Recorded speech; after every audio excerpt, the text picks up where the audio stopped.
Rafael Nadal, c'est 14 Roland-Garros et 63 tournois remportés sur terre battue. Une domination absolue, un règne sans partage. Et pourtant, il y a bien un joueur qui aurait pu l'empêcher d'atteindre ses records. Je vais même aller plus loin. Si ce joueur avait continué, Nadal n'aurait jamais gagné 14 fois Roland-Garros. Et il ne s'agit ni de Djokovic, ni de Federer. Non, ce joueur, c'est Guillermo Coria. À une époque, Coria était l'homme imbattable sur terre battue. Un joueur dont la rapidité, l'intelligence et la précision faisaient de lui un cauchemar pour ses adversaires. Il était surnommé El Mago, le magicien, tant son talent semblait irréel. En 2004, il est au sommet, intouchable. Son trône semble promis, jusqu'à ce jour maudit. Une finale, une blessure invisible et un mental qui s'effondre. Et puis, un jeune Espagnol arrive, prêt à prendre sa place. Le destin de Coria et l'ascension de Nadal vont se croiser dans un moment décisif, un instant qui aurait pu tout changer. Alors, Guillermo Coria aurait-il pu empêcher Nadal de devenir le roi de la terre battue? Réponse, tout de suite.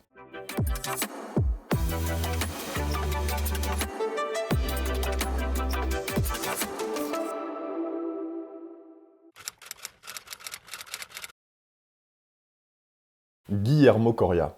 Un nom qui, au début des années 2000, résonnait comme une promesse inévitable de domination. Né en 1982 à Rufino en Argentine, Coria est très vite identifié comme un prodige du tennis argentin. Il appartient à cette génération dorée qui succède à des légendes comme Guillermo Vilas. Très tôt, il se fait un nom sur le circuit junior et en 1999, il remporte Roland-Garros chez les juniors. Un titre qui historiquement a souvent, pas tout le temps, mais souvent été un présage de futures réussites chez les professionnels sur la terre parisienne. Son style de jeu est une véritable démonstration d'agilité et d'intelligence tactique. Coria, c'est avant tout une vitesse d'exécution phénoménale. Il se déplace sur le court comme peu de joueurs avant lui, glissant avec une aisance déconcertante, anticipant chaque coup et rendant chaque échange un calvaire pour ses adversaires. Son surnom, El Mago, le magicien, n'est pas volé, parce qu'il possède cette capacité à transformer des situations défavorables en points gagnants grâce à une science du jeu impressionnante. Ses angles courts, son toucher délicat, son sens du contre, tout ça fait de lui un joueur d'une fluidité exceptionnelle. Mais Coria, c'est pas seulement un joueur talentueux, c'est aussi un compétiteur féroce. Il impose un rythme infernal à ses adversaires, les asphyxie à l'échange et les pousse à la faute. Et sur terre battue, cette combinaison entre vitesse, endurance et intelligence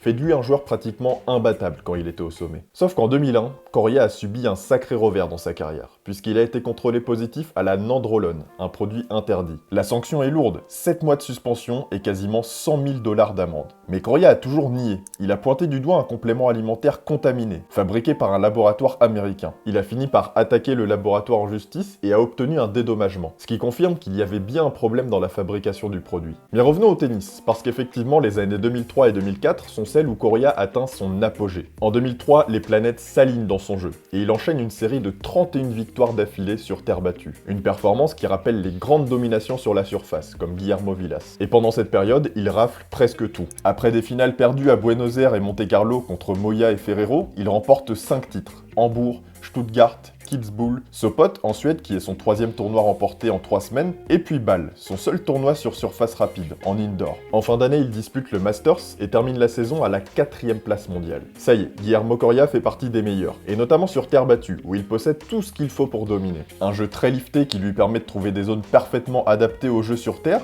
et son revers à deux mains qui est chirurgical. À la fois lifté et percutant, il peut surprendre en allant longue ligne. Et cerise sur le gâteau en termes de surprise, Guillermo Coria maîtrise l'amorti à la perfection, de quoi achever l'adversaire. L'année 2004 commence sur la même dynamique. Coria parvient même à s'imposer à Monte-Carlo en écrasant ses adversaires. Et après une finale à Hambourg perdue contre Federer, son niveau est tellement haut qu'il est quand même désigné comme le quasi-favori pour Roland-Garros. Et pour cause, il joue plus vite que les autres, c'est un mur défensif et un attaquant redoutable. Il a cette capacité rare à contrôler totalement l'échange sur terre battue. Mais avant que le grand chelem parisien commence, on était à 1000 lieues de s'imaginer ce qui allait se passer. On y est. On est à Paris pour Roland-Garros 2004, Coria est au sommet de son art et il survole la compétition, match après match. Il fait parler sa supériorité et jusqu'à la finale, il est au-dessus, bien au-dessus du lot. Il perd peu de jeux, il est dans la zone et cède seulement 1-7 en demi-finale contre Tim Henman. Il y a une impression de facilité déconcertante et personne semble en mesure de le stopper. Tout le monde le voit soulever le trophée, c'est écrit. Et après tout, à cette époque, c'est le roi de la terre battue. Mais ce qui aurait pu être l'aboutissement de son règne va se transformer en cauchemar. Un tournant irréversible. Un moment charnière non seulement pour sa carrière, mais aussi pour l'histoire du tennis. Finale contre son collègue argentin Gaston Gaudio. À 25 ans, ce talent brut argentin n'a encore jamais dépassé les huitièmes de finale en Grand Chelem. Il possède un revers à une main magnifique, capable de trouver des angles improbables, mais il est irrégulier et sujet au doute. Son mental est pas un point fort et son parcours à Paris, c'est déjà une grosse surprise. Mais match après match, il a gagné en confiance. Il a éliminé des adversaires redoutables comme Lleyton Hewitt ou David Nalbandian en demi-finale, donc Gaudio est imprévisible, flamboyant, mais fragile. Le genre de joueur qui peut aussi bien briller que s'effondrer. Et face à Coria, tout le monde pense qu'il va s'effondrer. Le match commence exactement comme prévu. Guillermo Coria impose sa loi avec une domination impressionnante. Gaudio est asphyxié, totalement dépassé. Le premier set est une humiliation, 6-0. Coria est partout, plus rapide, plus solide, plus précis. Dans le deuxième set, Gaudio essaye de réagir, mais la marche semble trop haute. Coria fait courir Gaudio aux quatre coins du court et le pousse à la faute. 6-3. Après un peu plus d'une heure de jeu, il n'y a aucun doute. Guillermo Coria va gagner Roland-Garros. Mais soudain, quelque chose change. Coria, qui semblait intouchable, commence à ralentir. Guillermo se crispe, il ne bouge plus aussi bien. Son service devient moins précis. Gaudio, de son côté, s'accroche et n'ayant plus rien à perdre, il joue plus relâché. Et puis, c'est la catastrophe. Coria commence à ressentir des crampes, une douleur sournoise qui s'installe progressivement et qui au fil des échanges devient insupportable. Il n'a pourtant pas joué plus que Gaudio dans le tournoi, il est censé être le plus préparé physiquement. Mais sous la pression de la finale, son corps craque. Gaudio, lui, en profite. Il remporte le troisième set, 6-4, puis le quatrième, 6-1. Incroyable. On est en train d'assister à un renversement que personne n'avait anticipé. Et le cinquième set est un drame. Coria, perclus de crampes, n'est plus que l'ombre de lui-même. Il joue en survie. Et même en souffrant, il trouve la force de tenir dans la dernière manche, parce qu'il sert pour le match à 6-5. Ça y est, malgré tous ces obstacles, il va le faire. Il obtient même 2 balles de match, mais les manque. Coria doute, et Gaudio, au bord de la défaite, trouve des ressources mentales insoupçonnées. Coria s'effondre, Gaudio débreak et sert pour le match à son tour. Et sur la première balle de match, il conclut. Score final, 0-6, 3-6, 6-4, 6-1. 8-6. Gaston Gaudio, qui n'était pas censé être là, vient de le faire. Il vient de gagner Roland-Garros. Coria, qui aurait dû marquer l'histoire, qui aurait dû s'imposer comme le roi de la terre battue une bonne fois pour toutes, repart sans le trophée. Cette défaite, c'est plus qu'une simple contre-performance. C'est une tragédie. C'est un traumatisme. Et cette désillusion a eu un énorme impact sur Guillermo Coria, même dans son jeu et sa confiance. Avant, c'était un joueur dominateur, sûr de lui, intraitable sur terre battue. Et puis après ça, il est devenu un joueur rongé par le doute. Et ce match a laissé une cicatrice indélébile dans son esprit. Lui, qui était un guerrier, est devenu vulnérable. Comme si son corps refusait d'oublier ce qui s'était passé à Paris. Et pendant qu'il lutte pour se remettre de ce traumatisme, un jeune Espagnol commence à faire parler de lui. Un joueur encore adolescent, dont la puissance et la hargne vont bientôt redéfinir les standards du tennis sur terre battue. Son nom, Rafael Nadal. Au fait, nous c'est Game Set Talk, on est des passionnés de tennis et on vous raconte des histoires de joueurs et de joueuses qui ont marqué leur époque, comme en ce moment. Donc si ce contenu vous intéresse, n'hésitez surtout pas à vous abonner et à activer la cloche qui vous permet d'être au courant de chaque nouvelle vidéo qui sort. A noter que je suis en alternance sur la chaîne, j'essaye de faire croître le projet, sauf que générer des fonds sur YouTube c'est très compliqué, donc on a lancé une campagne de financement participatif. Donc si tu veux soutenir le projet à la hauteur de tes moyens et soutenir ma deuxième année d'alternance, n'hésite surtout pas à faire un petit don, le lien du Tipeee est juste en dessous en description. Merci beaucoup.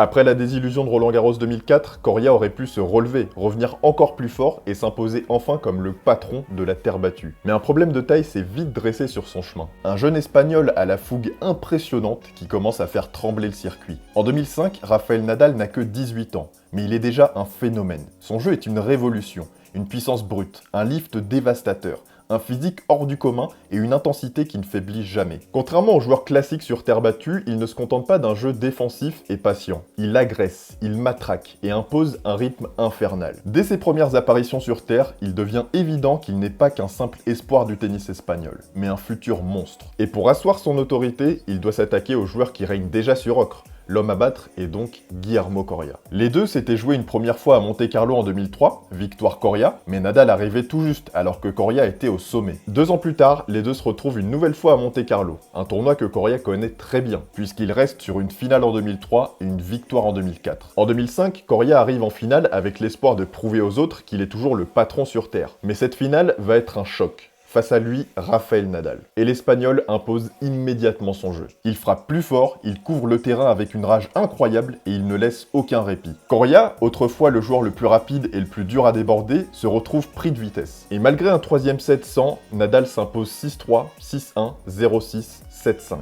Ce que tout le monde comprend après cette finale, c'est que l'Espagnol est différent, et là pour rester longtemps. Très longtemps. Mais Monte-Carlo, c'était qu'un avant-goût. L'épreuve ultime, celle qui va définitivement sceller le destin de Coria contre Nadal, elle est arrivée quelques semaines plus tard, à Rome. Si un match devait symboliser l'ultime tentative de Guillermo Coria de tenir son rang, c'est bien cette finale à Rome, en 2005. Le contexte est simple, Coria est encore un des meilleurs joueurs sur terre battue malgré sa défaite en finale à Monte-Carlo, mais Nadal est en pleine ascension, et ce tournoi peut être l'occasion pour l'Argentin de remettre les pendules à l'heure. Mais ce que personne sait encore, c'est que ce match va être une énorme guerre, de plus de 5 heures. Une bataille qui va marquer les deux joueurs, et même l'histoire du tennis moderne. Coria joue un tennis exceptionnel. Il retrouve par moments le niveau qui était le sien en 2003-2004. Ses déplacements sont parfaits, sa science du jeu intacte. Mais en face, on a Nadal, qui est un chien qui ne lâche jamais rien. Chaque point est une lutte acharnée. Chaque échange est un bras de fer physique et mental. 1-7-0 Nadal, puis 1-1, 2-1 Nadal, puis 2-2. Dans le dernier set, Guillermo Coria mène 3-0. Il est à quelques jeux d'une victoire qui pourrait tout changer. Une victoire qui pourrait lui redonner confiance, qui pourrait freiner l'ascension de Nadal. Une victoire qui pourrait empêcher l'histoire de basculer en faveur de Nadal. Mais encore une fois, il craque. À l'usure, Nadal le rattrape. Il égalise à 3-3, puis 4-4. Les points sont monstrueux, les deux repoussent leurs limites physiques, et Coria sent l'histoire se répéter. Il doute, il commence à faire plus de fautes. Et finalement, au terme d'un tie-break irrespirable, Nadal s'en sort 8-6. Le Mallorquin sort vainqueur de ce match d'anthologie. Encore une désillusion pour Coria. L'histoire se répète. Mais alors si Coria avait gagné, qu'est-ce qui se serait passé? C'est la grande question. C'est une victoire qui lui aurait redonné énormément de confiance. Elle aurait prouvé qu'il pouvait encore rivaliser avec ce Nadal qui monte en puissance. Et elle aurait même pu retarder, voire compliquer l'ascension de Nadal, qui on le sait marche à la confiance. Peut-être que Coria aurait pu reprendre son statut de référence sur terre battue, et pourquoi pas gagner Roland-Garros un mois plus tard. Et surtout, le mythe de Nadal aurait été fragilisé dès le début, parce que Nadal aurait subi une défaite cruelle en finale d'un gros tournoi sur terre. Donc si Nadal avait perdu ce match, est-ce qu'il aurait eu cette aura d'invincibilité? Pas sûr. Et on le saura jamais, parce qu'au lieu de s'imposer, Coria s'est effondré. Cette défaite à Rome marque la fin des ambitions de Coria. Après cette défaite, il ne s'en remettra jamais vraiment. De son côté, Nadal prend définitivement le pouvoir. Un mois plus tard, il remporte Roland-Garros en 2005 à seulement 19 ans. Son premier grand chelem, en battant Puerta en finale, il devient immédiatement le nouveau roi de la terre battue, un statut qu'il ne quittera plus pendant quasiment 2 décennies. Mais pour Coria, c'est l'inverse, une descente progressive vers les enfers. Après ces 5h14 de combat contre Nadal, Coria ne sera plus jamais le même. Physiquement, il commence à ressentir les effets de son style de jeu ultra énergivore. Ses jambes, qui avant étaient son plus gros atout, ne répondent plus aussi bien. Son épaule le fait souffrir et son jeu basé sur la précision et la variation devient plus fragile. Mais c'est surtout mentalement que la cassure est irréversible. Cette deuxième grande défaite, après Roland-Garros 2004, l'enferme dans une spirale de doute infernale. Son service devient une catastrophe. Il commence à enchaîner les doubles fautes par dizaines dans les matchs. Un blocage mental qu'il n'arrivera jamais à surmonter. Après la finale perdue à Rome, il gagnera juste Umag, rien d'autre. Nadal, lui, rejoint le sommet du tennis mondial avec Federer, alors que Coria, pourtant encore jeune, n'a plus sa place. L'année suivante, en 2006, Guillermo tente de se relancer. Il joue plusieurs tournois sur terre battue, il essaye de retrouver son niveau, mais quelque chose ne fonctionne plus. Le Coria de 2003-2004, rapide, instinctif et d'une précision chirurgicale, a disparu. Ses coups manquent d'impact, ses choix tactiques sont hésitants, et son service devient un véritable handicap. Lors de certains matchs, il commet 20, 30 ou 40 doubles fautes, un symptôme évident d'un mental en miettes. Son dernier grand match en Masters 1000 se joue à Monte-Carlo en 2006 où il s'incline dès son entrée en lice contre Novak Djokovic, un autre joueur en pleine ascension. L'Argentin a encore des éclairs de génie, mais il ne peut plus tenir l'intensité du haut niveau. Les blessures finissent par l'achever définitivement. Son épaule, ses jambes et son jeu qui dépendait tellement de sa condition physique ne suit plus. À chaque tournoi, il semble plus fragile, plus hésitant, moins menaçant. Et après plusieurs tentatives de retour manquées, il annonce définitivement sa retraite en avril 2009, à seulement 27 ans. C'est un immense gâchis. Le gars était monstrueux, il aurait dû dominer la terre battue pendant des années, et au lieu de ça, il disparaît dans l'anonymat, sans avoir remporté un grand chelem, sans avoir remporté Roland-Garros. Et aussi, sans avoir eu la rivalité avec Rafa, une rivalité qui aurait pu marquer l'histoire du tennis. Guillermo Coria et Rafael Nadal auraient pu être les deux rois qui se disputent la terre battue, année après année, dans des duels épiques. Mais ce combat n'a jamais eu lieu. Et pendant ce temps-là, Nadal continue son règne sans partage, notamment sur terre battue. Il enchaîne les titres à Roland-Garros, mais aussi à Monte-Carlo, où entre 2005 et 2012, il est invaincu. Il remporte toutes les éditions. 8 titres d'affilée, et le premier, c'était bien contre Coria. Il établit des nouveaux records sur terre battue, comme cette série de 81 victoires d'affilée sur ocre entre 2005 et 2007, et il devient une légende vivante du tennis. Le contraste est cruel. Là où Coria a chuté et s'est effacé, Nadal a pris tout l'espace, jusqu'à devenir un monstre imbattable sur terre. Pourtant, on peut se dire que Coria aurait pu empêcher Nadal de dominer à Roland-Garros. Il avait le profil parfait pour être l'anti-Nadal. Ses déplacements étaient exceptionnels. Il était un des seuls au monde à pouvoir contrer la lourdeur du jeu de l'Espagnol, il lisait le jeu comme personne, et son jeu en variation avec ses amortis et ses slices pouvait casser la cadence infernale imposée par Nadal. Il avait aussi l'expérience de la surface, à 23 ans il connaissait mieux le circuit que le jeune Nadal de 18 ans qui arrivait, mais la réalité est implacable, son mental l'a trahi. Contrairement à un Federer qui a su encaisser les défaites contre Nadal et évoluer pour l'affronter différemment, Coria n'a jamais eu cette capacité de remise en question et de résilience. Chaque coup dur l'a fragilisé un peu plus, jusqu'à le faire disparaître. Et si Coria avait remporté Roland-Garros en 2004 et Rome en 2005, le tennis sur terre battue aurait peut-être connu une vraie rivalité. Mais en s'effondrant, il a laissé un boulevard à Nadal. Nadal qui n'a plus jamais eu de véritable opposition durable sur terre battue. Au final, Coria est resté un roi sans couronne. Un joueur d'exception qui a vu son destin lui échapper au pire moment. Alors que retenir de Guillermo Coria ?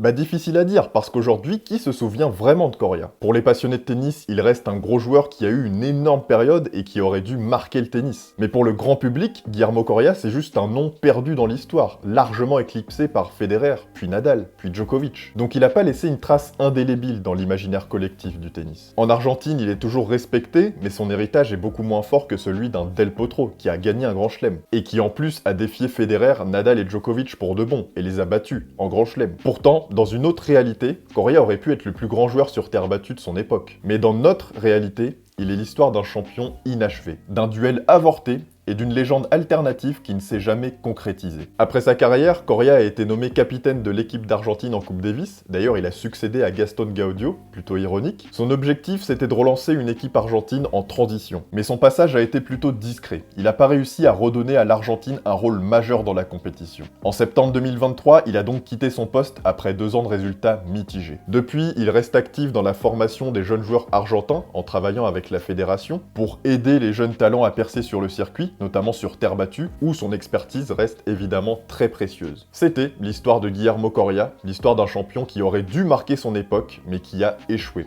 Évidemment, il reste un énorme joueur qui nous a offert des gros matchs. D'ailleurs, je vous invite à aller revoir cette finale à Rome en 2005 contre Nadal si vous avez plus vraiment les points en tête. Et moi, je vous laisse avec ce long format exceptionnel où on revient sur toute l'histoire du tennis. Ciao!